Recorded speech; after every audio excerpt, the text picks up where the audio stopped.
தேவனால் பயன்படுத்தப்பட்ட பாத்திரம். அவர் இயேசு கிறிஸ்து பெருகவும் நான் சிறுகவும் வேண்டும். யோவான் 3:30. தலைப்பு: ஜாதி வேண்டாம். இன்றைய தேவ மனிதன் தாவீது சுந்தரானந்தம்.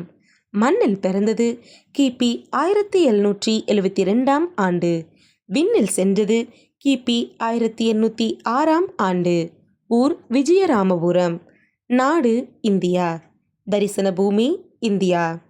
இன்றைய உலகில் இயேசு கிறிஸ்துவின் ராஜ்யம் நிலைநாட்டப்பட்டு கொண்டிருப்பது ஒரு புறம் உண்மையாக இருந்தாலும், இன்னொரு புறம் வேதனை அளிக்கும் செயல்பாடுகள் அதனுள்ளே காணப்படுவது கிறிஸ்தவர்களிடையே விசுவாச சீர்குலைவை ஏற்படுத்துவதாக அமைந்து விடுகின்றது.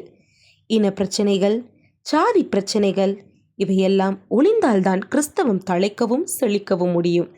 அனைவரும் சமமாகவும் அன்பாகவும் வாழ்வதை விட்டுவிட்டு உயர்வு தாழ்வுகளை உடன்பிறப்பாக்கினால் உபத்திரவங்கள் நிச்சயம் பெருகவே செய்யும்.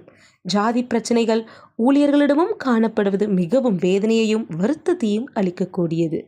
தாவீது சுந்தரானந்தம் இன பிரச்சனைகளை ஒதுக்கி வைத்துவிட்டு ஊழியத்தையே பிரதானமாக கொண்டு மக்களுக்கு இரட்சிப்பின் செய்தியை கூறலானார்.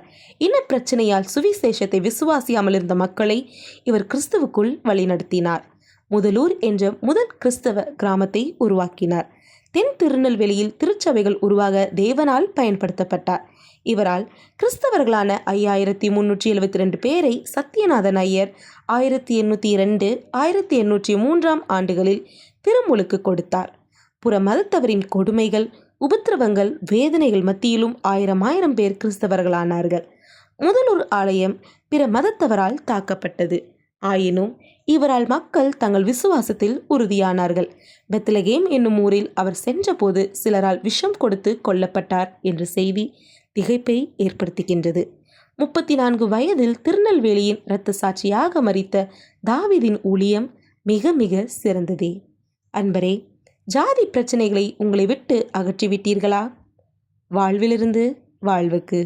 ஜாதி மத வேதங்கள் இறைவனிடமிருந்து நம்மை பிரிக்கும் சாத்தானின் ஆயுதங்கள் என்கிறது வேதாகமம் நண்பன்.